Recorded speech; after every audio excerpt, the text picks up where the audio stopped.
If you're reading this, you're already looking for answers. I get it. Day one is never about monsters. It's about the way your life flips without warning, like a switch thrown by someone you never see coming. My name's Matt, 34, warehouse night manager, single, 2 cats. Mom calls every Sunday to check if I'm still alive. Rent's overdue, fridge half empty, the kind of normal you don't even think about until it breaks.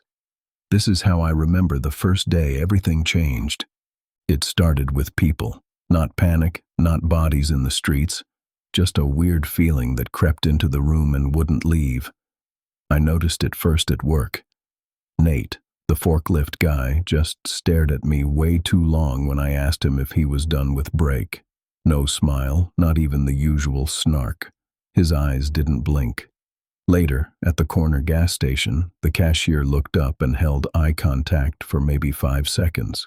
Too long for a stranger.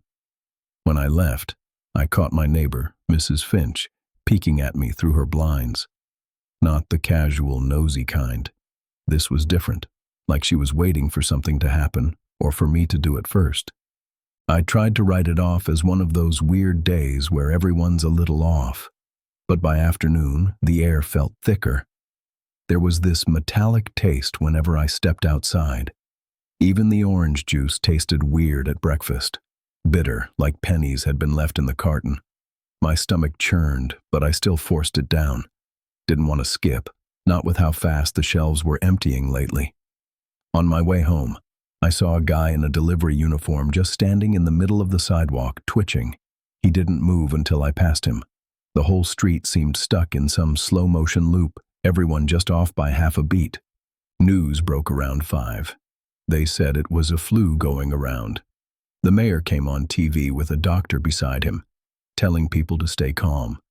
But the doc looked nervous, sweating under the lights, glancing off camera like he was waiting for someone to yank him away. Police cars zipped down our street every hour, sirens off, lights flashing. No one was talking about what was really happening. On social media, there were rumors about people collapsing in public, fights breaking out in grocery stores. The police scanner started buzzing with code words and requests for backup, but nobody ever explained what was going on. Around 8, the building super came to my door and told me to lock up, said there'd been a disturbance in the next building over. No details, just a nervous look and a reminder to keep my phone close. I turned the deadbolt and pulled the couch in front of the door, feeling dumb but not enough to stop. The halls were dead quiet. Even the guy who played music too loud had gone silent. Every apartment door was locked, curtains drawn. A banging noise started up somewhere below me, hard, desperate, like fists on drywall. My heart started hammering. I didn't check. I just stayed there, listening to the sound, realizing for the first time that I was alone, really alone, and whatever was coming, it was already inside my world. I didn't sleep that night. Every few minutes something in the building would creak, or a voice would shout down the hall, or the cats would stare at the door with their backs hunched and tails fat. By 2 a.m., I realized nobody was coming to help. The police had stopped patrolling. The news wasn't running anything live anymore, just those same emergency slides on repeat. I tried texting my mom. Nothing. Tried calling Nate. Straight to voicemail. Then came the screaming, not from the street, but from my floor, 2 doors down. A heavy, choked sound that snapped my body into motion before my brain could catch up. I grabbed the closest thing I could use as a weapon, a rusty tire iron I'd left in the closet, and yanked open my door. The hallway was pitch black, save for the flicker of emergency lights. Something thudded against the wall. A shape, half lit, flailed on the floor outside apartment 3B. I could smell blood. It was wet, sharp, mixed with the copper stink that had filled the building all day. I stepped closer, heart pounding, and really saw, my neighbor, Mr. Levin, pinning his wife down, teeth clamped into her neck. He didn't stop, didn't even seem to notice me at first. She was gone, eyes open but seeing nothing. That was when he looked up, mouth slick, and growled, actually growled like an animal, then lunged for me. I swung, not thinking, not aiming, just swinging as hard as I could. The tire iron hit him behind the ear and he dropped. For a second, I stood over him, breathing hard, hands shaking, not sure if he was dead or just stunned. Then he twitched, groaned, started dragging himself back up. I hit him again. This time his skull cracked. He slumped, finally still. My hands wouldn't stop shaking. I stared at Mr. Levin, then at what I'd done. My stomach twisted, bile rising. The first one doesn't feel like survival. It feels like murder. But I couldn't leave them.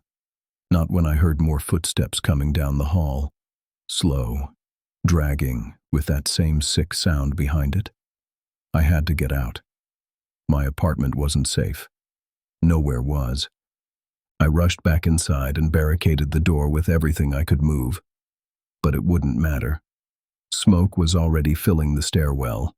Someone, somewhere, had started a fire. Through my window, I saw flames climbing the side of the next building. I grabbed my cats, my phone, and whatever food I could carry, then forced the window open and crawled onto the fire escape. The city was burning. I could hear sirens, car alarms, people screaming in the distance. But closer was the sound of people clawing at windows, thumping against doors, their voices ragged and wrong. The fire escape rattled beneath me as I climbed down, avoiding shadows, keeping my head low. Every step I felt watched. On the street, a man stumbled by with half his face torn off. He didn't fall. He just kept going, arms hanging loose, mouth open and wet. I ran. Somewhere behind me, the building I'd called home for 5 years was swallowed by fire. But the screams didn't stop. Nothing stopped. I made it 2 blocks before the broadcast came on, loud from a cop car with a busted windshield. Shelter in place. Help is coming. Do not engage with the infected.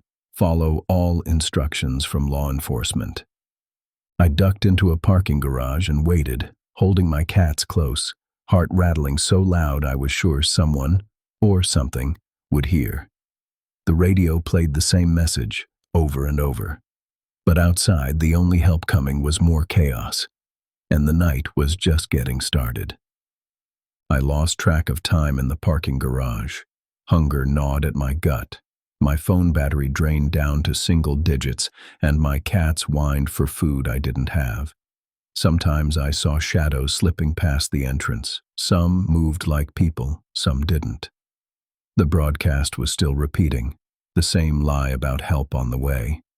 I started to realize nobody was coming, and the worst thing I could do was just sit and wait. By morning, the garage stank of exhaust and piss. I crept out and headed for the main street. Every block felt different now, like the world was made of glass. One wrong move and everything shatters. I ducked behind cars, stuck to the alleys, keeping low. That's when I saw a kid, maybe 12, with blood down his face, eyes wide and blank. He just watched me. I kept moving. If you hesitate now, you die. The city was full of survivors, but we were all animals by then. I saw a group of people dragging someone out of a pharmacy, beating him for a backpack. I saw a woman with a gun standing guard over a stack of canned food. I stole what I could. Lied when people asked if I had supplies. I stabbed a man who tried to take my cats. He bled out on the sidewalk, eyes never leaving mine. I didn't even know his name. I barely recognized myself. That afternoon, I tried to hide out in an abandoned deli. It was a mistake. 2 men and a woman found me, called themselves the committee, said I could stay if I gave up my food and phone. When I refused, they laughed, tied my hands, and took turns questioning me. They wanted to know where I'd come from, what I'd seen, if I'd been bitten. They smiled while they asked. When they realized I had nothing left, they let me go, with a broken nose and a warning. The worst monsters were still human. I limped down the street, blood in my mouth, ribs aching. The city was eating itself. Every so-called safe house fell before nightfall. A crowd holed up in the church tried to keep order. It ended with gunshots and the pastor dead on the steps. By the time I reached the bridge, every place I thought might save me was either on fire or full of bodies. The infected were everywhere. But the real danger came from desperate survivors willing to do anything. In the end, I kept moving. I didn't want to stop and find out what would come crawling next. I walked until my legs were jelly, until my mind was too numb to keep count. When I finally looked back, the city was just smoke, a broken skyline cut by orange fire and black clouds. I realized I was alone. But after everything I'd seen, all the people who'd looked me in the eye before they turned, I preferred it that way. Out here, it's just me and the monsters. At least now I know which ones to be afraid of. Don't miss the next story. Subscribe and turn on notifications so you're first to hear the next emergency warning.